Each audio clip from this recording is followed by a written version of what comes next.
July, you ended up accounting to what? 30K. 30K in Yeah, comps. 30K in comps for July. And then the month before that, you did what? I believe the month before that total was about 20. This isn't just a place where, you come in for 4 months and I kick you out. This is a place where I actually genuinely build like good relationships with good people. Like me and you will be friends for a lifetime now. Like you're a genuine connection that I actually appreciate being around and I respect. But yeah, so I was in corporate for like 6 years as an engineer, like an IT background doing shit like that. And then, eventually, COVID happened, I got laid off, picked up a couple of contracts, one with the government, with the Navy. It was pretty dope. 6 months, I was like on Navy ships doing engineering shit. But then it was like 3 jobs back to back to back, where it was like 6-month contracts and I had to keep finding something new. And, at the time I was like, man, I had moved back in with my parents at the time. I was like, man, like, fuck it. I'm about to just bet on myself. Like, fuck this corporate shit. What was your record commission day last month? I want to say it was 8.5K day. I think it was 8.5K. And you used to make 8K a month. Yeah, right. From going from 8K in a month to 8.5K day. I always wanted to be an entrepreneur at the end of the day, right? I always wanted to own my own business. But, my dad was an engineer. My uncles are engineers. I was like, my whole plan was like, all right, go to school, get a solid degree, get a good paying job, and then invest in a business and become an entrepreneur. That was like my goal since I got cut from the basketball team. I would say like a steady, 10 for a couple of months, a few months, and then sometimes lower, sometimes a little higher. I'm all right, bro. How are you? I'm great, man. I'm with the top slinger right now. We'll keep this short. Like, how many calls have you got today? I got 6 and 3 follow-ups, so like 9. Easy. Are you expecting anything to come in today? Yeah. What? At least one piff. At least one. I was just kind of explaining, like, before you jumped in, like, you were obviously one of the first people that I worked with, and obviously we've worked on the same offer before. I want this to be, like, just a normal convo. I don't want it to be too much about, like, I don't know, I fucking hate interviews, whether specifically just about your experience in the program. I actually just want to hear it from, like, your own thoughts and words and, like, how you kind of found your own journey. I suppose for them, like, insights to who you are and where you're from. Yeah, so MJ the Mastermind. I am from West Africa originally. So born in Liberia, I came to America like at a very young age, at like 3 years old. Family had to escape the Civil War in Africa. So there was a lot going on. And luckily, it's a crazy story because, in Liberia at the time, they were doing these things called visa lotteries, right? And what that means is that like your family has an opportunity, luckily, to be able to like get a visa to come to America, right? So it's a lottery situation. So one day my dad just happens to get a ticket, right? Because his friend tells him to. He wins. And that's how my family was able to escape Liberia and the Civil War and come to America. That's the first time you told me that as well. Yeah, a lot of people don't know that. That's not something I really tell people, But, it's a key part of my story, But that's how I was able to come to America. Grew up in Virginia, then moved to Philly. Long story short, ended up going to college.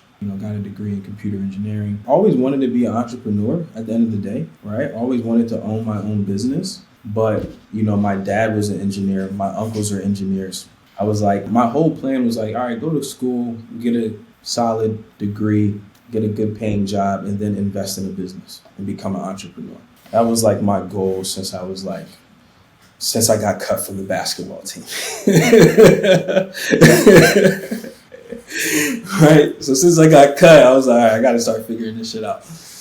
But yeah, so I was in corporate for like 6 years as an engineer, like an IT background doing shit like that. And then, eventually, COVID happened. I got laid off, picked up a couple of contracts, one with the government, with the Navy. It was pretty dope. 6 months, I was like on Navy ships doing engineering shit. But then it was like 3 jobs back to back to back, where it was like 6-month contracts, and I had to keep finding something new. And, at the time, I was like, man, I had moved back in with my parents at the time. I was like, man, like, fuck it. I'm about to just bet on myself. Like, fuck this corporate shit. I had a decision to make ultimately because I could, apply for another job, or I can really just bet on myself. And, one thing that always sticks with me that I tell people, you're either interested or you're committed. A lot of people, like, they have these dreams and these goals, these visions, but they're not committed to them. They're just interested.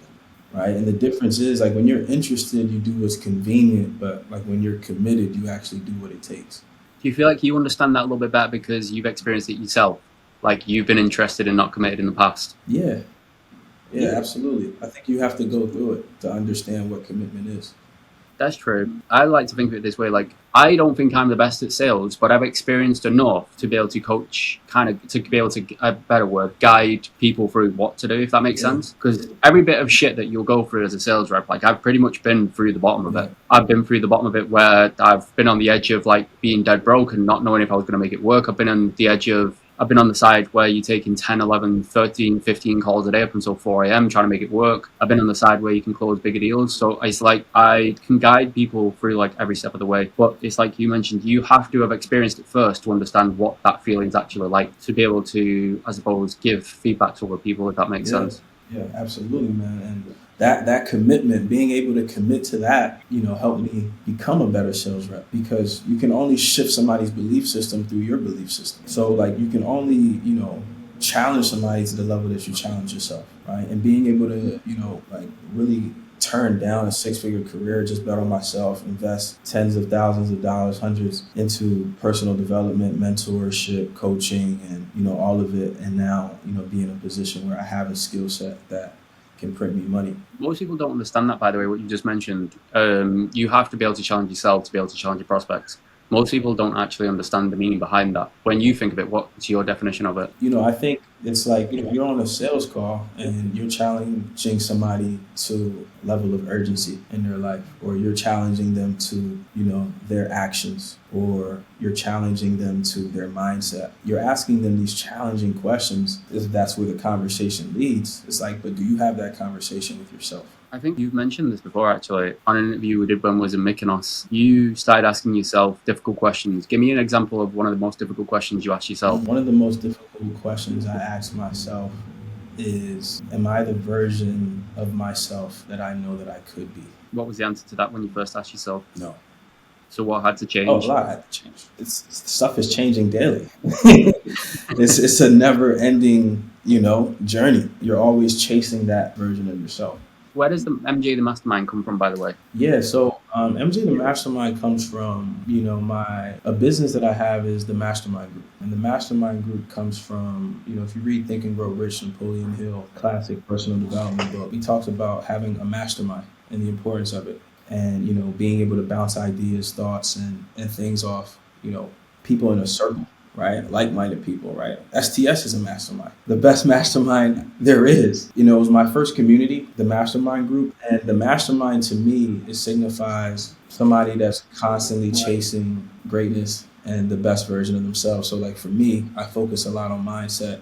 I've coached a lot of people on mindset.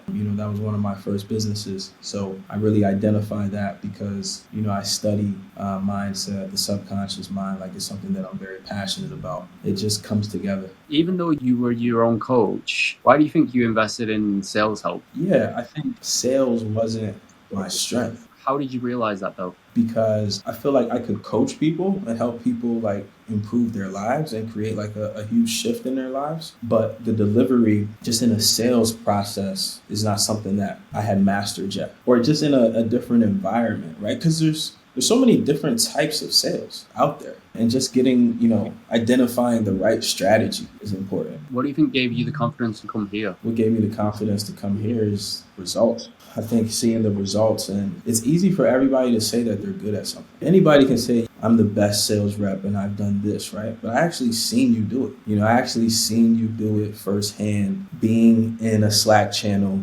and deals coming through, being on an offer with you and seeing the results and watching your calls. It was on display. I know I've said this to you before. I remember watching one of your first sales calls. You had the right intentions. It was just maybe a lack of direction at the time. Yeah. I feel like I can specifically vision it, and I always imagine you either had a white t-shirt on or you had a white vest on. You had one of the two on, and I always remember a white t-shirt, and I remember watching it, I was like, what the fuck? Like, you went into like a 5-minute goal conversation, and then that was pretty much it. And then I think you let the guy go at the end and he gave you an objection. That makes me feel good to see the transformation that you've gone through, because I've seen the significant difference in the kind of conversations that you can have now compared to that you used to have. Yeah. Yeah, absolutely. Just learning your approach, learning the intention behind your approach, really definitely helped me in finding what works for me. Having like a tool belt, what I can go to at a certain moment based on where the conversation is going, and really just focusing on helping people, and just really having that baseline intention of really helping somebody get out of their own way. Yeah, it's easy to forget that because you're so focused on commission, and it's easy to forget there is actually a normal person on the other end of the phone. What are three things that you feel like have actually supported you through this journey from because we'll go into like the number side of things, if you don't mind. Like if we look back when you initially started on MDM, can you give a reflection of like what you was kind of earning at that point? Yeah. I actually remember you being the deposit king at one point, actually. You were just collecting deposit after deposit after deposit. Yeah, collecting, just trying to get anything, at that point. But yeah, I would say around like MDM, I would say on average, I would say about 5 to 10. Some months above that, some months a little less, right? So I would say like a steady, like, 10 for a couple of months, a few months, and then sometimes lower, sometimes a little higher. That's another thing that I kind of want to go into as well, because like a lot of people will experience inconsistencies based on the skill set and then and obviously a reflection of the offer. Then the past month, let's take a look at July, for example. July, you ended up accounting to what? 30K. 30K in comms. Yeah, 30K in comms for July. And then the month before that, you did what? I believe the month before that, total was about 20. And then there's been a natural progression with the offer as well, which has been able to give you more stability and confidence in a career and an opportunity. And obviously, you just naturally progressed in that offer as well. Yeah, absolutely. And I think that's another thing that's super important when it comes to STS is, getting the support to be able to get placed on an offer that can, really ultimately change your life. Yeah. I think, being a part of AI arbitrage and the team, you helping me get on that offer, I think was, pivotal. With that in mind, let's just call it the medium between 5 to 10, all the way up until 30K. What are some of the things that you feel like we have supported you to be able to get to that point? Yeah, absolutely. Obviously the content, there's so much content to go through in terms of sharpening your skill set, but also, more specifically STS or AI? STS. So definitely the content, there's so much in there that you could just continue to sharpen your sword consistently on a day-to-day basis. A lot of the guys watch a video a day or watch a call occur a day keeps a brokey away. Right. So, you could just go through the content, but also, even the live calls, the Q&As, there's 3 calls a week. So, there's no shortage of fresh new content, being able to interact and engage, with everyone. Even the WhatsApp group, right? Consistent engagement every day from everybody. Even the health and fitness chat. Guys are getting jacked and shredded and dialing in their fitness, but also just the rapport, the camaraderie with everybody. A few of the guys met up in Greece last month in Mykonos. So, being able to just, shake everybody's hands, look each other in the eye, go out, have fun. And I think that camaraderie and, building relationships is key as well. You had too much fun, motherfucker. It's good though, because like genuinely, that was one of the best experiences I've probably had in a long time. I do a lot of traveling, and sometimes it gets a little bit redundant and boring, but like that was one of the best experiences I had being around you boys, and it was really refreshing just to see everybody's mentality and what everybody's like in person as well. Do you know what I mean? You know what I'm gonna do? I'm gonna share a picture of you making us on this video. I'm not gonna tell you what it is now, but you're gonna laugh when you see it on this video. You'll laugh when you see it.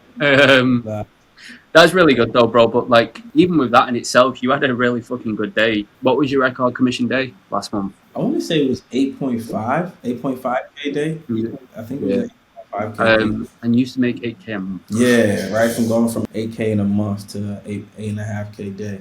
Really fucking good, bro. I mentioned this before you jumped in the room. Like, a lot of the guys that are in STS now, I want them to stay. This isn't just a place where, you come in for 4 months and I kick you out. This is a place where I actually genuinely build, like, good relationships with good people. Like, me and you will be friends for a lifetime now. Like, you're a genuine connection that I actually appreciate being around and I respect. So I appreciate you jumping on and obviously just going through your words and your thoughts around STS. For anybody that's being a little bitch or there's a couple of things. Anybody that tells themselves, I've reached a good stable point in my career that I'm probably making 20 grand a month, that's enough for me. Or anybody that's being a hesitant little bitch of getting into the space, or anybody that's being a hesitant little bitch in terms of actually investing in the skills. Is there anything that you would, and I want this to come from like genuine you, Is there anything that you would say to somebody that's kind of behaving that Yeah, way? stop being a bitch.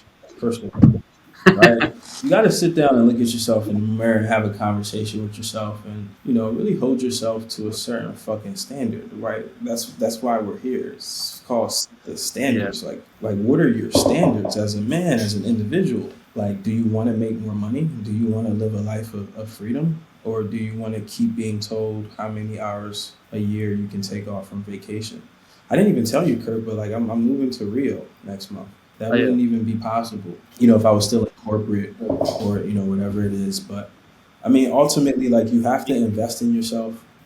What you're gonna get with STS is not just sales, right? You're gonna get a complete belief shift in like who you are, and ultimately is gonna empower you to just become an ultimate better version of yourself, mentally, physically, in all ways, right? And you have an yeah, actual circle that supports you in achieving your goals in every step of the way and every step of the process. So it's not about STS, it's about you being a bitch, right? And so you just have to have a conversation with yourself and stop being a bitch. And STS is going to provide you everything that you need to be successful.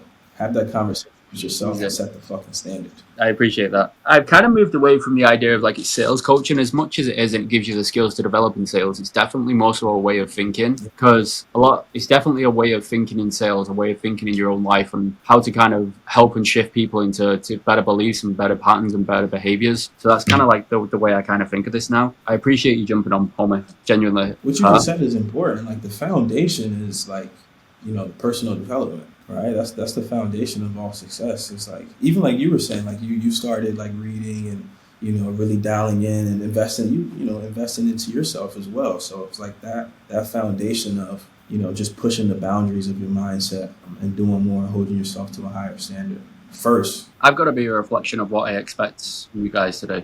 Because otherwise, then I'm not really congruent with what I expect from you guys. I appreciate you jumping on, bro.